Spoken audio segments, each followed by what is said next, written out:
Good evening, guys. Welcome to Storyteller's Corner. Thank you for joining me. This is take 3. The dogs are a bit lively tonight. I don't know what's the matter with them.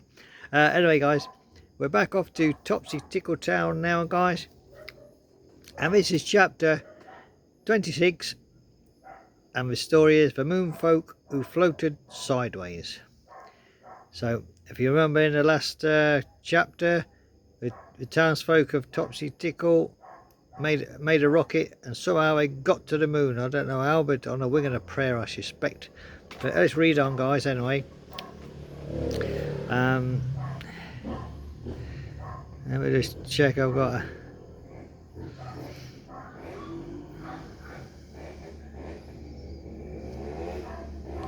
making sure I've got the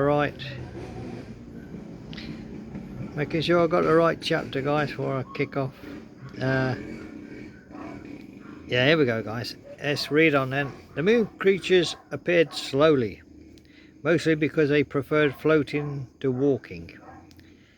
They drifted out from behind craters, popped up from shadows, and one rose politely out of a teacup that had definitely not been there before. They were called moonfolk. Each one was shaped slightly wrong on purpose. Some had too many elbows, some had none at all, and one was mostly made of at. They spoke in gentle hums and occasional boings. Mr. Moonwhiffle clapped his hands. Visitors, please meet the locals. Please do not startle them. They shed sparkles. Too late. Sir Stumblepants tripped again. The moonfolks gasped and applauded.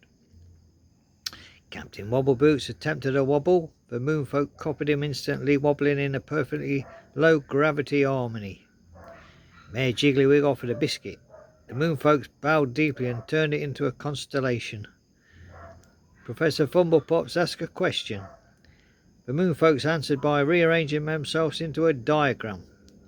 This is extraordinary, the professor whispered. They communicate through interpretive floating.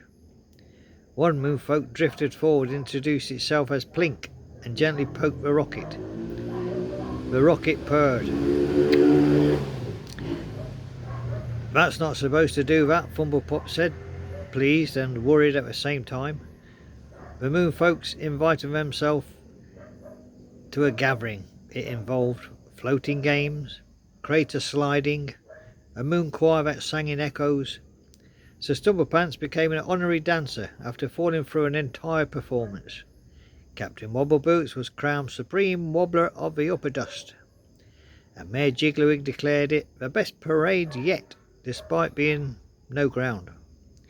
Even Mr. Moonwhiffle loosened his nightcap. As the moon glowed brighter, the moonfolk hummed a farewell tune that sounded like bedtime, and Professor Fumblepop checked the rocket. It may, he said carefully, have learned some new tricks. The moon waved. The moon felt fuller. So it just goes to show, guys, even among strangers, joy is a language everyone floats in. So there you go, guys. Join me for chapter 27 Saturday evening for chapter 27, The Great Lunar Hoops. So there we go, guys. We'll see what that's all about. But I hope you enjoyed this story, guys. When they landed on the moon and met the moon monsters, friendly ones as well, I can see. Anyway, guys, thank you for joining me, Topsy Tickle. Now tomorrow, Saturday, or Sabado if you're in the Philippines, Tagalog is Sabado naman for Saturday. Anyway, guys, join me tomorrow. Now, as you know, the story The Polite Season of Longing is finished. Eleanor Whitcomb and Mr. Fairchilds, Edward, they lived happily ever after, out the evil clutches of Aunt Agatha. So we're going to have a spiritual short story tomorrow in the place of that one. It's called The Bench by the Road. So join me for that in the morning. Then we'll be off to Topsy Tickle Town again, guys, for chapter 27, The Great Lunar Hoops. So join me for all that little lot tomorrow. And don't forget, we've got our other stuff there as well. We've got chapter 10, of our series, Have a Great Marriage. It was just never go to bed angry. Never go to bed angry. So that's it.